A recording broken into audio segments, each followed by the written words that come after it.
바랍니다. 일본 CGN-TV가 창립 10주년을 맞이해서 지난 13일 은혜로운 감사 예배 또 헌신과 결단의 예배를 드렸습니다. 전혀 기독교 TV 방송이 없는 일본에 CGN-TV가 들어가서 그 일본 열도의 모든 교회들이 하나 되게 하는 지역마다 또 다른 지역에 있는 그런 교회들이 하나 되는 아주 중요한 플랫폼 역할을 하고 있습니다.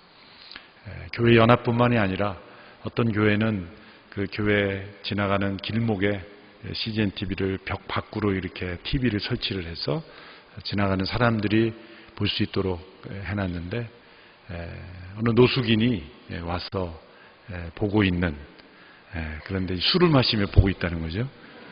비록 그분이 술을 마시며 보고 있다 할지라도 CGN-TV를 보고 있다는 것, 그것이 얼마나 큰 은혜인가. 일본 목사님의 간증을 들은 적이 있습니다. CGN-TV를 위해서 기도해 주시고 또 일본 CGN-TV를 위해서도 계속해서 기도해 주시기를 바랍니다. 기도하겠습니다.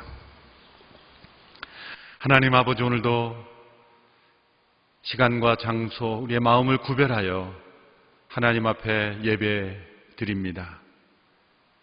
하나님을 찬양하고 기도하며 성도의 거룩한 교제를 나누며 하나님의 말씀 앞에 귀를 기울입니다.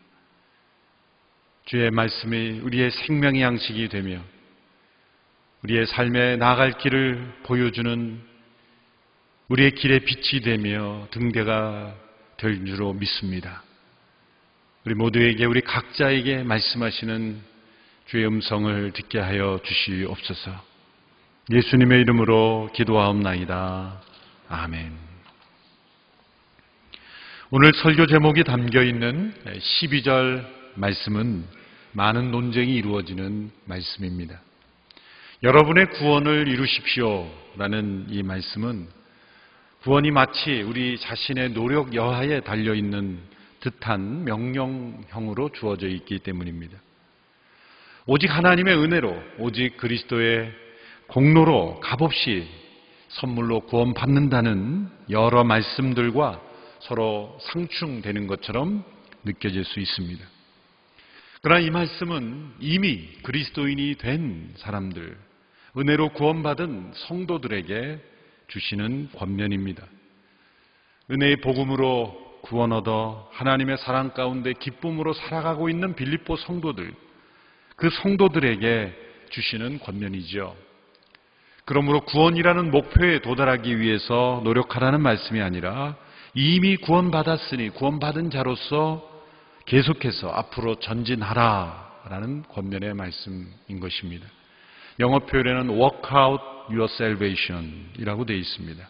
work for your salvation이 아닙니다. 당신의 구원을 위해서 노력하라가 아니라 work out, 받은 구원을 계속해서 경험하고 누리고 실행하고 구원받은 자로서 살라라는 뜻입니다. 사실 이 말씀은 빌립보서 전체의 주제라고 말씀드릴 수 있습니다.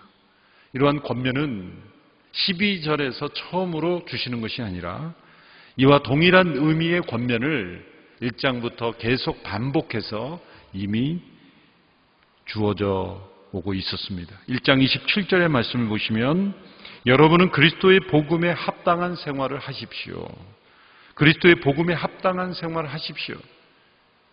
이것이 여러분의 구원을 이루십시오라는 말씀과 동일한 의미의 말씀입니다. 복음이 나타나는 생활, 복음을 인하여 변화된 생활을 하라는 것이죠. 또 2장 5절에서는 여러분 안에 이 마음을 품으십시오. 이것은 그리스도 예수의 마음 안에, 예수 안에 있던 마음이기도 합니다. 그리스도 예수의 마음을 품으라. 이것은 어떻게 복음에 합당한 삶을 살 수 있는지 그 비결을 가르쳐 주시는 것이죠. 죽기까지 낮아지신 예수 그리스도의 겸손의 마음, 그 마음을 품을 때 우리가 복음에 합당한 삶을 살 수 있고 우리의 구원을 이루어갈 수 있는 것이죠. 이러한 말씀들은 우리가 믿음으로 구원 얻었으니 이제 믿기만 하면 구원 받았으니 무슨 짓을 하든지 상관없다는 생각을 무너뜨립니다. 또한 구원은 이미 예정되어 있으니 우리가 어떤 노력도 할 필요가 없다는 생각도 무너뜨립니다. 여러분의 구원을 이루십시오. 이 말씀은 우리의 노력에 달려 있다는 것도 아니고 우리가 아무 노력도 하지 않아도 된다는 뜻도 아닙니다. 이 빌립보서 전체에서 구원은 하나님께서 이루시는 사역임을 강조하고 있습니다. 1장 6절의 말씀도 보십시오. 우리 같이 한번 읽어볼까요? 시작. 여러분 안에서 선한 일을 시작하신 분이 그리스도 예수의 날까지 그 일을 성취하실 것을 나는 확신합니다. 이 선한 일은 구원입니다. 빌립보 성도들 안에 선한 일을 시작하신 분께서 그분은 누구입니까? 하나님이시죠. 하나님께서 시작하신 이 구원의 역사를 그리스도의 예수의 날까지 성취하실 것을 나는 확신한다. 우리의 노력으로 구원이 이루어진다고 하지 아니하고 하나님께서 시작하신 일을 하나님께서 이루신다라고 말씀하고 있습니다. 또한 여러분의 구원을 이루십시오라는 12절의 말씀, 다음 구절에 어떤 구절의 말씀이 나옵니까? 2장 13절의 말씀을 함께 읽어보겠습니다. 시작. 여러분 안에서 하나님의 기쁘신 뜻에 따라 결단하게 하시고 행동하게 하시는 분은 하나님이시기 때문입니다. 구원이 우리의 노력 여하에 달려있지 않다는 말씀의 근거가 되는 것이죠. 바로 그 다음 구절에 오해할 것 같아서 이런 말씀을 주셨다고 생각합니다. 여러분 안에서 하나님의 기쁘신 뜻에 따라 결단하게 하시고 행동하게 하시는 분은 하나님이시다. 우리가 어떤 노력을 행할지라도 구원을 이루는 어떤 노력도 하나님이 우리 안에서 우리로 하여금 소원을 두고 하나님의 뜻을 주시고 우리의 자유의지를 자극하시고 우리 자유의지와 함께 하나님께서 행하게 하신다. 그래서 여러분 안에서 행하신 하나님, 이 work in 영어 표현은 그렇게 돼 있죠. 우리 안에서 행하시는 하나님, 이 워크인이 없으면, 하나님의 워크인이 없으면 우리의 워크아웃은 존재할 수가 없는 거예요. 그러나 또 그 앞에는 어떤 말씀이 따라 나옵니까? 2장 12절의 말씀을 우리 같이 한번 읽어볼까요? 2장 12절 시작. 그러므로 내 사랑하는 사람들이여, 여러분이 항상 순종했던 것처럼 내가 여러분과 함께 있을 때뿐 아니라 지금 내가 없을 때에도 두렵고 떨리는 마음으로 여러분의 구원을 이루십시오. 여러분의 구원을 이루십시오. 다음 구절에는 하나님이 여러분 안에서 행하신다라는 말씀을 주시고, 그 앞에서 12절 초반부에는 무슨 말씀합니까? 여러분이 항상 순종했던 것처럼 이렇게 나옵니다. 앞부분은 여러분의 순종이 나오고 뒷부분은 하나님의 역사가 나오는 거예요. 12절, 13절을 하나로 묶어보면은 구원을 이룬다는 것은 하나님이 우리 안에서 행하시는 일이며 동시에 그것은 우리의 순종을 통해서 나타난다는 거예요. 12절의 말씀을 보면 이 국어 시간에 괄호로 해서 여기에 해당되는 단어를 한번 써보십시오 라는 그런 문제들이 나오지 않습니까? 만일 이 12절 9절에서 여러분의 구원을 이루십시오라는 그 단어를 빼고 괄호로 묶고 그것을 공란으로 놔두고 한번 상상을 해보십시오. 그러므로 내 사랑하는 사람들이여, 여러분이 항상 순종했던 것처럼 내가 여러분과 함께 있을 때뿐 아니라 지금 내가 없을 때도 두렵고 떨리는 마음으로, 그리고 괄호가 있는 거예요. 그럼 여기에 어떤 단어가 적합하겠는가라는 거죠. 그런 문제가 나오면 대개 문장 안에 대답이 있죠. 문장 안에 힌트가 있고 문장 안에 그 해당되는 단어가 있는 것이죠. 그럼 어떤 단어가 해당되겠습니까? 여러분이 항상 순종했던 것처럼. 이 것처럼이라는 것은 뒤에 나오는 그 괄호에도 그것이 반복될 가능성이 높은 거예요. 순종했던 것처럼 사실 순종하라. 너희들이 이렇게 항상 순종했던 것처럼 두렵고 떨림으로 나 없을 때에도 순종하라 라는 단어를 넣어도 전혀 해석에 지장이 없는 것이죠. 그러니까 여러분의 구원을 이루라 라는 말씀은 하나님이 여러분 안에서 인도하시는 하나님의 뜻과 또 하나님의 역사에 순종하십시오 라고 하는 권면으로도 바꿨을 수 있는 것이죠. 이것은 특별한 영적인 계시가 없어도 국어만 잘해도 이해할 수 있는 말씀. 제가 국어를 잘한다고 자랑하는 게 아닙니다. 말씀을 묵상할 때 문법적인 그 문맥의 흐름을 이해하는 것이 중요하다는 말씀이에요. 하나님이 우리 안에서 워크인 하십니다. 우리 안에서 일하십니다. 그것에 우리의 구원이 달려 있습니다. 하나님이 우리 안에 찾아오시지 않으면 우리의 구원은 일어날 수 없어요. 그런데 하나님의 이 구원의 역사는 우리의 순종을 통해 계속해서 이루어져 가는 거예요. 우리의 순종을 위하여 우리 안에 소원을 두시고 우리를 자극하게 하시고 우리가 하나님을 찾게 하시고 그리고 순종하게 하시는 하나님의 역사, 이것이 함께 우리의 구원을 이루어 간다는 거죠. 사람들은 하나님의 이 주권, 하나님의 역사와 인간의 책임, 인간의 의무를 자꾸 구분시켜 보려고 노력합니다. 어디까지가 하나님이 몫이고 어디까지가 인간의 몫이냐, 이걸 자꾸 구분하려고, 칼 자르듯이 정확하게 구분하려고 합니다. 그러다 보니까 교리의 차이가 생기고 교단, 교파 간에 분열이 생기는 거예요. 이 둘 차이를 구별하려고 논쟁했던 유명한 논쟁이 있죠. 조지 위필드와 이 찰스 웨슬리가 그 당시 신문지상에 이 차이를 가지고 서로 치열하게 논쟁했던 그런 시대도 있었습니다. 그러나 이것을 구분한다는 것은 불가능합니다. 하나님은 인간 밖에서 일하시는 하나님만이 아니요 우리 안에서 일하시는 하나님이기에 우리의 자유의지 가운데 어디까지가 하나님의 역사고 어디까지가 인간이 스스로의 결단이냐, 그건 구분할 수가 없어요. 때로는 우리가 하나님의 역사에 완전히 사로잡혀 행동할 수도 있는 것이고, 하나님께서는 힌트만 주시고 우리 안에 있는 사고와 결단의 과정을 통해서 우리가 행동할 수도 있는 거예요. 그것은 때마다 일마다 다 다른 것입니다. 여러분, 잠을 자는 것을 생각해 보세요. 우리 몸에는 잠이 오는 스위치가 없습니다.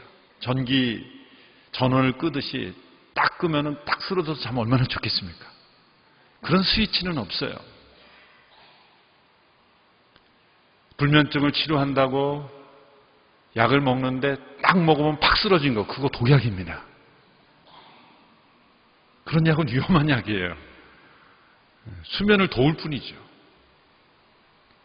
잠을 잘 때 내가 잠을 잤다라고 우리는 말하지만 사실 우리가 잔 겁니까? 아니죠. 아무리 자려고 해도 잠이 오지 않을 수 있어요. 우리는 잠을 자는 준비를 할 뿐입니다. 몸을 씻고 편안한 침대에서 불을 끄고 그리고 힘을 빼고 그리고 잠을 기다리는 것뿐이에요. 어느 한순간에 잠이 임해야 돼요. 그 잠은 하나님이 주시는 선물이에요. 그래서 잠이 안 올 때 가만히 보면 나 자야 되는데 그러면 또 잠이 안 와요. 스스로 자려고 발버둥 칠수록 잠이 더 안 와요. 맡겨야 돼요. 온몸에 힘을 빼고 우리의 생각 하나까지도 다 내려놓는, 그때 잠이 임하죠. 잠은 하나님이 주시는 선물이에요. 그러면 그 잠을 잘 때 어디까지가 하나님의 역사고 어디까지가 우리 인간의 힘으로 자는 건가, 그거 구분할 수가 없는 거예요. 농부는 씨를 뿌리고 농사를 짓지만 그 어떤 열매도 농부 스스로가 만들어내는 게 아닙니다. 농부는 씨를 심고 물을 주고 잡초를 뽑고 밭을 갈지만 그것 자체가 자라겠다라고 말할 수가 없는 거죠. 아무리 물을 주고 잡초를 뽑고 밭을 갈아도 씨앗은 자라지 않을 수 있습니다. 그 씨앗 안에 있는 생명이 역사돼서 자라는 것은 하나님께서 하시는 거예요. 그것은 선물입니다. 어디까지가 농부 때문에 자란 것이고 어디까지가 하나님께서 하신 것이라는 걸 구분하는 것은 불가능한 일이에요. 하나님께서 이 농부의 수고를 통해 자라게 하신 것이죠. 우리 구원도 마찬가지입니다. 하나님께서 우리 안에 역사하시는 그 모든 구원의 역사를 우리 안에서 우리를 통해 우리와 함께 일하시는, 왜 우리 안에서 우리를 통해 일하십니까? 진짜 우리 안에 있는 변화는 하나님께서 인간 안에 주신 자유의지를 사용하심으로써 변화되는 것이 진정한 변화이기 때문이죠. 하나님께서 인간 안에 자유의지를 만들어 놓으시고 그것과 상관없이 일하신다고 한다면 하나님 당신께서 하신 일을 부정하는 게 되는 거예요. 하나님께서 인간 안에 주신 소중한 자유의지를 통해서 하나님께서 일하시기를 기뻐하시기 때문에 우리를 통해서 우리 안에서 역사하시는 거예요. 그래서 시간이 더 걸리는 겁니다. 우리 자유의지를 배제하고 우리를 180도 확 바꾸시는 인생으로 변화하실 수도 있는 하나님이시지만 그렇게 하지 않으시고 기다리시는 거예요. 우리의 자유의지가 하나님을 배척하고 또 하나님을 밀어내면 하나님은 우리를 압도하실 수 있는 능력이 있으시지만 기다려주시는 거예요. 우리 안에서 구원을 이루어 가시는 역사 가운데서도 하나님은 우리를 기다리시고 우리와 함께 때로는 우리 때문에 우리 자신 때문에 우리 자신이 변화되지 않는 겁니다. 하나님 왜 나를 변화시키지 않습니까? 라고 말하면서 자기 스스로가 하나님의 역사를 거부하고 있을 때가 얼마나 많습니까? 우리가 얼마나 하나님의 역사를 환영하고 순종하는가에 따라서 우리 안에 구원의 역사는 더 분명하게 나타나게 된다는 것이죠. 사도 바울은 여러분의 구원을 이루십시오라는 말씀을 또 다른 표현으로서 흠없고 순전한 사람들이 되라 라는 말씀으로 권고합니다. 14절 15절의 말씀을 함께 읽습니다. 시작. 무슨 일을 하든지 여러분은 불평이나 분쟁 없이 하십시오. 이는 여러분이 흠없고 순전한 사람들이 돼 뒤틀리고 타락한 세대 가운데서 책망받을 것이 없는 하나님의 자녀들로서 세상에서 하늘의 별들처럼 빛나게 하려는 것입니다. 흠없고 순전한 사람들이 되라. 이 말씀을 율법적으로 이해하려고 하면 마음이 답답해질 것입니다. 우리 스스로의 노력으로 우리가 흠없고 순전한 사람이 될 수 없다는 것을 잘 알고 있기 때문이에요. 왜 하나님께서는 우리가 이룰 수 없는 것을 자꾸 요구하시는가? 예수님께서도 너희 아버지의 온전하심과 같이 너희도 온전하라. 이 말씀만 받아들이면 우리의 마음이 답답해져요. 온전하지 못한데. 날마다 예배 자리로 나올 때마다 온전하지 못했습니다. 순전하지 못했습니다. 오늘도 이번 주도 어김없이 흠이 많습니다. 라는 고백밖에 할 수 없는 저희들 아니겠습니까? 이 말씀은 만일 너희가 흠없고 순전하지 않으면 나는 너희를 받아들이지 않고 도와주지 않겠다는 말씀이 아닙니다. 그렇게 해석하면 우리에겐 희망이 없어요. 이 말씀은 율법이 아닙니다. 이 말씀은 은혜의 복음입니다. 어떻게 은혜의 복음입니까? 이렇게 해석해 보십시오. 나는 너희들을 흠없고 순전한 사람들로 변화시키는 것이 나의 목표다. 나의 비전이다. 너희들은 그 이하를 바랄 수도 있다. 그러나 나는 그 이하는 절대 만족할 수 없다. 너희들의 영혼이 흠없고 순전한 목표에 이를 때까지 나는 결코 쉬지 않을 것이다. 너희는 흠 많고 순전하지 못한 상태도 스스로 만족할지 모르지만 나는 절대로 만족할 수 없다. 너희가 나에게 너희 인생을 맡기는 순간 나는 너희를 흠없고 순전한 영혼으로 만들기 위해서 계속해서 쉬지 않고 노력할 것이다. 너희들은 포기할지 모르지만 나는 포기하지 않을 것이다. 너희들이 어떠한 때로 어떤 대가를 고통으로 치르더라도 나의 목표는 너희의 삶이 편안하게 되는 것이 아니라 흠없고 순전한 게 되는 것이다. 내 아버지께서 나를 기뻐하신다고 말씀하심과 같이 내가 너희들을 아무런 거리낌 없이 내가 너희를 기뻐한다고 말할 수 있을 때까지 나는 결코 만족하지 않을 것이다. 너희들은 자유의지가 있어서 나를 때로 밀어내고 너희들의 삶 밖으로 나를 받아들이지 않을 수 있겠지만 그러나 나는 절대로 포기하지 않을 것이다. 나는 너희를 버리지 않는다. 너희들의 영혼이 흠없고 순전해질 때까지 나는 끊임없이 일할 것이다. 이런 하나님의 비전, 하나님의 목표, 하나님의 마음으로 우리는 이 일을 해야 되는 거예요. 너희들이 흠없고 순전한 사람이 되지 않으면 너희들은 받아들이지 않을 것이다. 그런 뜻이 아니죠. 병원에 가보면 어디가 아파서 병원에 가보면 생각지도 못한 문제들이 나오죠. 나는 A라는 부분이 아파서 갔는데 의사 선생님들이 진찰하고 검사를 해보면 뭐 B, C, D 여러 군데가 나와요. 그럼 환자는 나는 요것만 치료하면 됩니다 라고 아무리 주장해봐야 의사 선생님들은 놔주질 않습니다. 당신의 몸이 온전해지지 않는 한 그건 내 책임이고 병원 책임이기 때문에 당신은 나갈 수 없습니다. 점점 이 치료의 범위가 넓어지는 그런 경험을 해보셨죠? 우리가 하나님 앞에 나갈 때 하나님 저는 요것만 해결하면 되겠습니다라고 말하지만 아니다. 너희가 흠없고 온전해지기 위해서 순전해지기 위해서는 너가 치료할 때가 많아. 치료할 때가 많아. 고쳐야 될 때가 너무 많아. 그래서 우리를 수술대에 올려놓는 거야. 하나님 난 수술 싫어요. 수술 싫어요. 아무리 거부해봐야 하나님은 우리를 때로 수술이 필요하면 수술하시고 휴식이 필요하면 휴식을 주시고 약이 필요하면 약을 주시고 우리를 고쳐주시는 거예요. 하나님께서는 우리가 흠없고 순전한 사람들이 될 때까지 결코 포기하지 않으시고 만족하지 않으시고 역사하시는 거예요. 하나님의 비전, 하나님의 목표가 무엇입니까? 15절의 말씀대로 이 뒤틀리고 타락한 어두운 세대 가운데 하나님의 자녀들이 하늘에 반짝이는 별들처럼 빛나는 것이 하나님의 목표입니다. 우리 모두가 이 어두운 세대에 반짝이는 별들처럼 하늘의 별들처럼 반짝이는 그런 인생, 다니엘서 12장 3절의 말씀을 사도 바울이 인용한 것입니다. 별과 같이 빛나는 인생, 많은 사람을 옳은 대로 돌아오게 하여 별과 같이 빛나는 인생이 되는 것이 하나님의 꿈입니다. 하나님의 목적입니다. 여러분, 그렇다고 해서 우리에게 흠이 발견되고 순전하지 못한 모습이 발견된다고 해서 하나님께서 냉정하게 우리를 무시하고 버리시는 하나님이 아니십니다. 만일 우리가 아무리 서투르고 미미한 노력이라 할지라도 흠없고 순전한 삶을 살기 위해서 몸부림치며 노력하는 모습을 우리 하나님은 매우 기뻐하십니다. 그 수준에 만족하시지는 않으시지만 매우 기뻐하시는 거예요. 위대한 기독교 작가인 조지 맥도날드라는 분은 이런 말을 했습니다. 제가 읽어보겠습니다. 어린아이들이 첫걸음을 떼는 모습을 보고 기뻐하지 않을 아버지는 없습니다.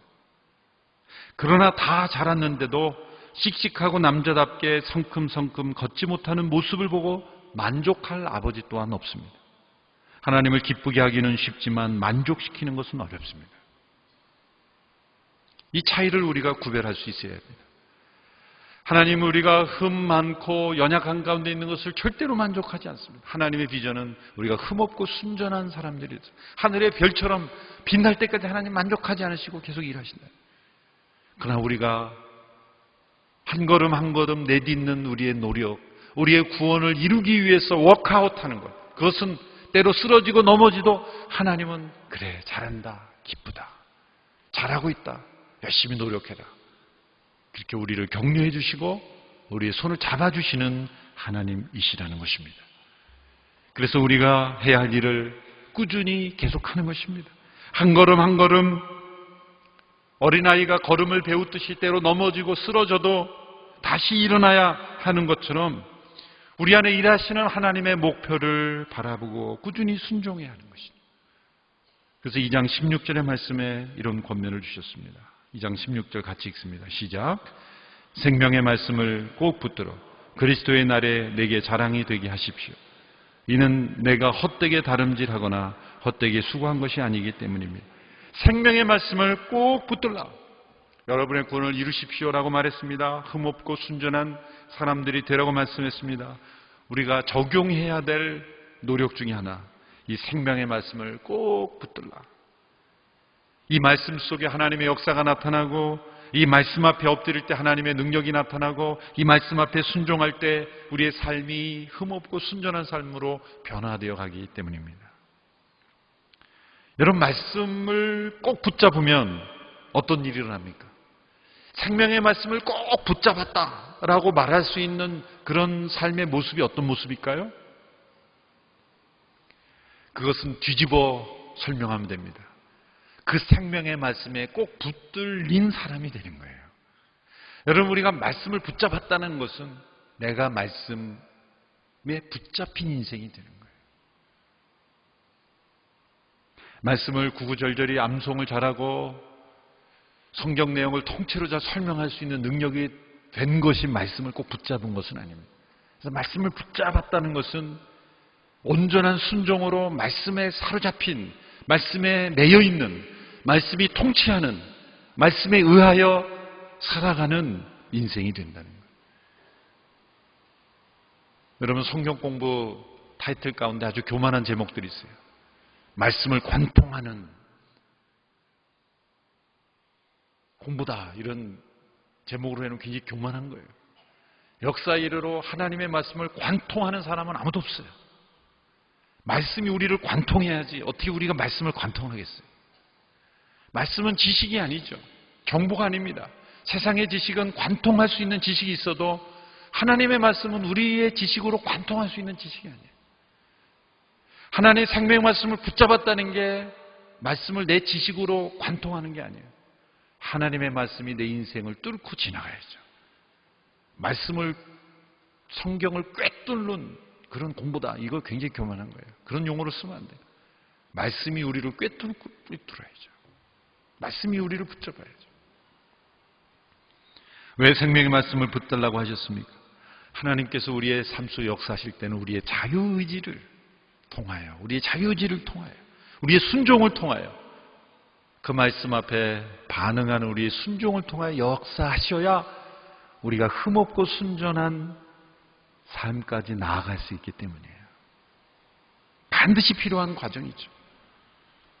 사도 바울은 자기 백성을 흠없고 순전하게 변화시키려는 하나님의 열심을 마음에 품고 이런 고백을 합니다. 내 생명을 제물로 드릴지라도 기쁨으로 이 일에 참여하겠다. 17절 18절의 말씀을 같이 읽겠습니다. 시작. 이제 내가 여러분의 믿음의 제사와 예배에 내 피를 붓는 일이 있을지라도 나는 기뻐하고 여러분 모두와 함께 기뻐할 것입니다. 여러분도 함께 기뻐하고 나와 함께 기뻐하십시오. 사도 바울이 내 피를 붓는 일이라고 표현하는 것은 실제로 피를 붓는다는 게 아니라 희생을 상징하는 용어죠. 여러분의 그 믿음의 제사와 예배, 구원을 이루어가고 흠없고 순전한 삶이 되게 하기 위하여 이루어가는 그러한 어떠한 믿음의 순종, 예배, 제사, 그런 것에 내 희생을 더하겠다. 그 하나님의 목표가 이루어지는 일에 있어서, 여러분의 구원이 이루어져 가는 일에 있어서는 내 희생을 나는 기뻐하겠다. 기뻐하고 또한 기뻐하리라. 자신의 비전을 성취하기 위한 희생이 아니라 성도들의 구원을 이루어가기 위한 그 희생을 나는 기뻐하겠다. 어떤 희생도 기뻐하겠다. 이것이 바로 흠없고 순전한 하나님의 자녀의 모습입니다. 우리의 자녀들이 어둡고 타락한 세대 가운데 흠없고 순전한 하나님의 자녀들이 되기 위하여 우리 부모 세대들이 희생하는 것, 그것을 기뻐하고 즐거워할 수 있어요. 다른 어떤 것을 위하여 희생하는 것이 아니라 우리의 자녀들의 구원을 이루어가는 일에 있어서 우리의 삶을 제물로 드릴지라도 나는 기뻐하고 기뻐하리라. 차세대 자녀들의 구원을 이루어갈 수 있도록 희생하는 것, 바로 바울의 고백에 참여하는 것입니다. 그것이 그리스도 예수의 마음이요, 복음에 합당한 생활이요, 또한 우리의 구원을 이루어가는 과정이라고 믿습니다. 우리 안에 선한 일을 시작하신 하나님께서 그리스도 예수의 날까지 이루실 줄 믿습니다. 또한 우리 안에 소원을 두고 우리로 하여금 결단하게 하시고 행하게 하시는 그 하나님을 쫓아서 말씀을 붙잡고 순종하며 나아가는 우리 모두가 되기를 축원합니다. 기도하겠습니다. 우리를 흠없고 순전한 하나님의 백성이 되게 하셔서 하늘에 빛나는 별들처럼 세상을 밝히는 빛된 인생이 되게 하시려는 하나님 아버지, 우리 안에 역사하시는 하나님의 역사를 따라 날마다 그 말씀을 붙잡고 순종함으로 우리의 구원을 이루어가는 우리 모두가 되게 하여 주시옵소서. 은혜의 복음으로 구원을 받았으니 그 복음에 합당한 삶으로 나아감으로 주님께서 우리를 통하여 이루시는 놀라운 변화와 영향을 체험하게 하여 주시옵소서. 예수님의 이름으로 기도하옵나이다. 아멘.